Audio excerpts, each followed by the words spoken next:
नेपालमा चाहिँ हालै लन्च भएको छ Vivo V23e। अब यो चाहिँ नेपालको लागि चाहिँ नयाँ फोन हो भने अरु देशहरुमा चाहिँ हामीले यो फोन चाहिँ 2021 एन्डमै देखिसकेको छौं हैन। अब यसको प्राइस स्टार्ट हुन्छ 45000 बाट 128 GB स्टोरेज भर्जनको लागि, त्यसैगरी 50000 पर्छ 256 GB स्टोरेज भर्जनको लागि। अब यो भिडियोमा चाहिँ म Vivo V23e को अनबक्सिङ पनि गर्नेछु, त्यसैगरी मेरो फर्स्ट इम्प्रेसन्स पनि दिनेछु, तर फर्स्टमा चाहिँ let's do the unboxing.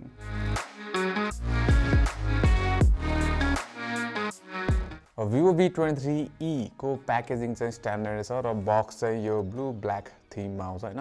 So फर्स्टमा चाहिँ हामी यो प्लास्टिक पिल अफ गर्छौं यसको।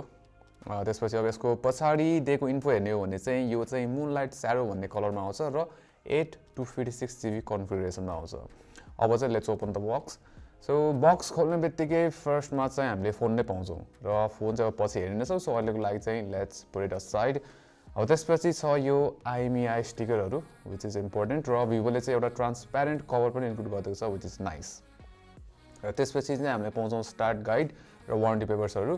त्यसैगरी यसमा चाहिँ हामीले 44 वाटको चार्जर पाउँछौं है। Vivoले चाहिँ यसलाई फ्ल्याश चार्ज पनि भन्छ। प्लस यसमा चाहिँ एउटा इयरफोन पनि छ 3.5 मिलिमिटर वाला हो यो चाहिँ। त्यसपछि अरु बक्समा हामीले पाउँछौं एउटा सिम इन्जेक्टर टुल र यसको लागि एउटा टाइप सी केबल पनि दिएको छ चार्जिङको लागि। र last but not the list यसमा चाहिँ एउटा टाइप सी टु 3.5 mm एउटा एडाप्टर पनि दिएको छ, किन भन्दाखेरि यसमा 3.5 mm हेडफोन ज्याक चाहिँ छैन। अब सधैँ चाहिँ Vivoले चाहिँ आफ्नो V सिरिजको फोन्सहरुमा चाहिँ डिजाइनमा फोकस गरेको हुन्छ र त्यो चाहिँ तपाईले यो V23e मा पनि देख्न सक्नुहुन्छ। अब के छ भन्दाखेरि हुन्छ नि यसको यो लाइक एकदमै स्लिम छ के यो फोन। सो यसको थिकनेस चाहिँ 7.36 mm भनेर मेन्सन गरेको छ है। सो एकदमै थिन छ। त्यसैगरी लाइट वेट पनि छ। सो 173 ग्राम्स जस्तो चाहिँ वेट गर्छ। सो हुन्छ नि ग्रिप एकदमै राम्रो छ, समात्न सजिलो र लाइट वेट भएको कारणले गर्दाखेरि त्यो हुन्छ नि हेफ्ट फिल हुँदैन, व्हिच इज भेरी गुड। र यो जुन थिन एन्ड लाइट डिजाइन छ यसको एकदमै राम्रो छ। त्यसैगरी अब जुन पछाडीपट्टिको यो ब्याक प्यानल देख्न सक्नुहुन्छ त्यो चाहिँ Vivoले अब ग्लास भनेर मेन्सन गरेको छ हैन।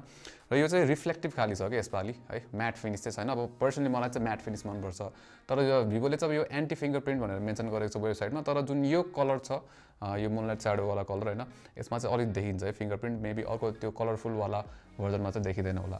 त्यसैगरी अब साइड फ्रेम पनि जुन ओभरअल बिल्ड क्वालिटी छ त्यो चाहिँ राम्रो लाग्यो मलाई है। तर अब हुन्छ नि यसको जुन पछाडीको क्यामेरा मोडलको डिजाइन छ त्यो चाहिँ हाम्रो पुरानो जुन V सिरिजको फोन्स छ त्योसँग नि सिमिलर छ। त्यसैले अब अगाडितिर हेर्ने हो भने चाहिँ अझै पनि ड्रप नच युज गरिरहेको छ व्हिच इज अलिकति लाइक स्याड हैन। अब अहिले 2022 मा आइसकेपछि रिफ्रेश गर्दै भए धेरै राम्रो हुन्थ्यो हैन। त्यसैले पोर्ट्स बटन्सहरुको कुरा गर्दाखेरि चाहिँ युजुअल नै छ। राइट साइडमा हामीले बटन्सहरु भेट्न सक्छौं, भोल्युम पावर बटन, त्यसैगरी तलपट्टि चाहिँ हाइब्रिड स्लट दिएको छ, माइक, त्यसैगरी USB टाइप सी पोर्ट र स्पिकर, सिंगल स्पिकर मात्र दिएको छ है, यसमा डुअल स्पिकर चाहिँ छैन। अब त्यसैगरी अर्को भनेको चाहिँ यसमा fingerprint sensor, in display fingerprint sensor दिएको छ र यो चाहिँ अब अप्टिकल हो हैन, तर फास्ट छ। लाइक मैले अहिलेसम्म अब हुन्छ नि लाइक यो मैले 5-6 घण्टा जति चलाए होला यो फोन हैन। सो अहिलेसम्म चाहिँ मजाले काम गर्छ, फिंगरप्रिन्ट सेन्सर राम्रो छ यसको। अब मुभिङ अन, यसमा चाहिँ हामीले 6.44 इन्चको FHD AMOLED प्यानल पाइरहेको छौं र नर्मल 60 हर्ट्ज डिस्प्ले हो यो हैन। अब बेजल्सहरु हेर्ने हो भने चाहिँ त्यति इम्प्रुभमेन्ट चाहिँ छैन, लाइक पुरानो जुन V सिरिजको फोन्सहरु छ लाइक सिमिलर नै छ, चिन पनि। अब यसमा चाहिँ के छ भन्दाखेरि AMOLED प्यानल भएको कारणले गर्दाखेरि कलर रिप्रोडक्सन चाहिँ राम्रो छ है, अलि स्याचुरेटेड देखिन्छ। त्यसैगरी यसमा चाहिँ हामीले तीनटा कलर मोड्सहरु चाहिँ पाउन सक्नुहुन्छ। एउटा डिफल्ट भयो, त्यसैगरी अर्को भनेको चाहिँ प्रोफेसनल र अर्को भनेको चाहिँ ब्राइट भन्ने हुन्छ हैन। त्यसैगरी यसमा चाहिँ वाइड बाइन्ड L1 को पनि सपोर्ट छ। सो तपाईले नेटफ्लिक्समा फुल HD कन्टेन्टहरु मजाले हेर्न सक्नुहुन्छ, जस कन्टेन्टको लागि राम्रो डिस्प्ले देखिन्छ यो। सो V सिरिज फोन्सहरुमा चाहिँ युजुअली अब क्यामेरा मेन फोकस हुन्छ हैन। सो V23e मा नि सेम कुरा हामी भन्न सक्छौं। यसमा चाहिँ पछाडीपट्टि ट्रिपल क्यामेरा सेटअप दिएको छ, 64, 8 र 2 को चाहिँ हामीले सेन्सरहरु पाउँछौं हैन।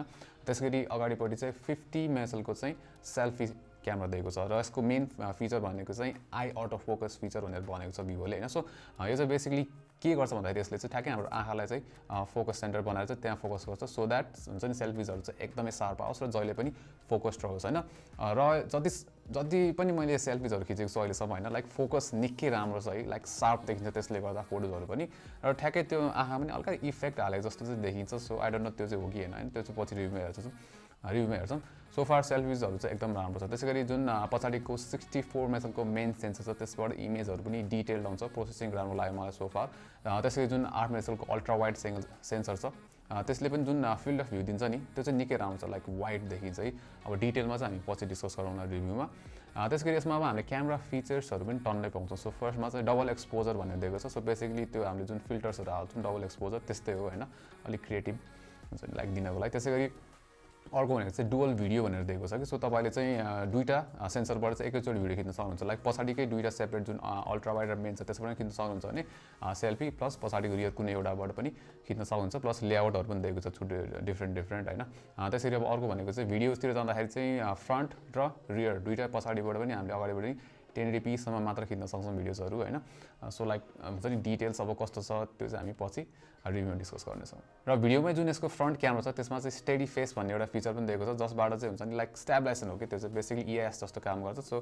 फ्रन्ट क्यामेरा पनि अलिक स्ट्याबलाइज फुटेज चाहिँ हामीले पाउँछौँ अब प्रोसेसिङतिर जाने हो भने चाहिँ हामीले यसमा चाहिँ मिडियाटेकको हिलियो G96 भन्ने चिपसेट पाइरहेको छौँ होइन अब G95सँग सिमिलर भनेर सोच्नु होला होइन लाइक अपग्रेड पनि हो कि सोच्नु होला तर इट्स नट किन भन्दाखेरि यसमा चाहिँ लाइक लेस पावरफुल चाहिँ जिपियु युज भएको छ कम्पेयर टु G95 है त्यसरी यसमा चाहिँ अब हामीले 8GB ऱ्याम 256GB को स्टोरेज छ लाइक यो रिभ्यू युनिटमा चाहिँ तपाईँले 8128मा नि पाउन सक्नुहुन्छ अब पर्फर्मेन्स अहिलेसम्म चाहिँ राम्रो छ है लाइक स्मुथ छ एप ओपनिङ्सहरू त्यसै गरी मल्टिपल एप चलाउँदाखेरि मलाई त्यस्तो केही प्रब्लम लागेको छैन अहिलेसम्म जति मैले खासै धेरै चलाएको छैन होइन भर्खर लाइक 4-5 घन्टामा चलाएँ लाइक स्मुथ नै छ ओभरअल त्यसै गरी यसमा चाहिँ भिभोको एक्सटेन्डेड ऱ्याम भन्ने फिचर पनि दिएको छ जसले गर्दा चाहिँ जुन इन्टरनल स्टोरेज छ त्यसबाट चाहिँ एक्स्ट्रा 4GB ऱ्याम जस्तो चाहिँ 4GB ऱ्याम जस्तो बनाएर चाहिँ युज गरिरहेको हुन्छ जसले चाहिँ हुन्छ नि अलि लङ टर्म त्यो मल्टिपल एप्सहरू युज गरेर बेला चाहिँ काम लाग्छ होइन त्यसरी अब गेमिङतिर हेर्ने भने मैले यसमा कल अफ ड्युटी मोबाइल चाहिँ इन्स्टल गरेर लाइक एकचोटि खेलेर हेरेको थिएँ होइन र यसमा चाहिँ हामीले जुन मिडियम ग्राफिक्स छ त्यसमा मात्र खेल्न सक्छौँ होइन त्यसै गरी FPS पनि हाईसम्म मात्र छ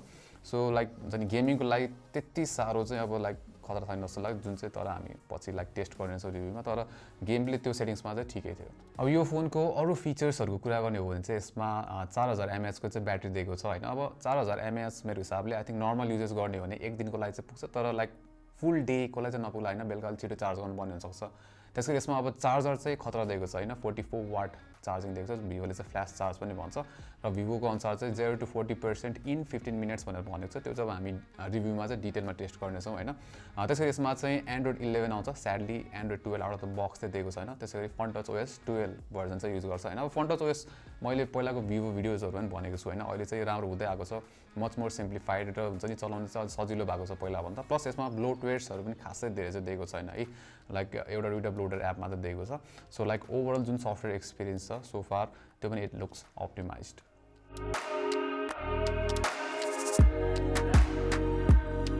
सो भिभोको अब हुन्छ नि यो V23e चाहिँ मिड रेन्ज फोन हो र यो चाहिँ क्यामेरा फोकस्ड फोन हो जुन चाहिँ लाइक सबै V फोन्सहरू क्यामेरा फोकस्ड हुन्छ प्लस डिजाइन फोकस्ड हुन्छ होइन र दुइटैमा चाहिँ राम्रो छ है सो फार अहिलेसम्म जति पनि चलाएँ मैले डिजाइन पनि राम्रो छ like thin and light concept हुन्छ त्यसै गरी यसको जुन सेल्फी क्यामेरा छ होइन जुन चाहिँ यसको मेन फोकस हो त्यो पनि अहिलेसम्म चाहिँ मलाई इम्प्रेसिभ नै लाग्यो है अब त्यो चाहिँ हामी फुल रिभ्यूमा चाहिँ मजाले डिस्कस गरौँला पछि तर फर द प्राइस हुन्छ नि यो पैसाको लागि चाहिँ जुन यसको मेन ड्रब्याक अथवा जुन यसको डिसएडभान्टेज छ त्यो भनेको चाहिँ यसको पर्फर्मेन्स हो किन भन्दाखेरि हिलियो G96 चिपसेट 45,000 को लागि चाहिँ अलिक चित्त नबुझ्ने छ तर वेल यसको सबै ओभरअल रिभ्यू चाहिँ हामी पछि निकाल्नेछौँ है so stay tune for that until next time तपाईँले हाम्रो च्यानललाई सब्सक्राइब गर्नुभएको छैन भने चाहिँ हाम्रो च्यानललाई सब्सक्राइब गरिदिनुहोस् र त्यहाँ भएको त्यो बेल आइकन थिच्नु होला for notifications until next time नमस्ते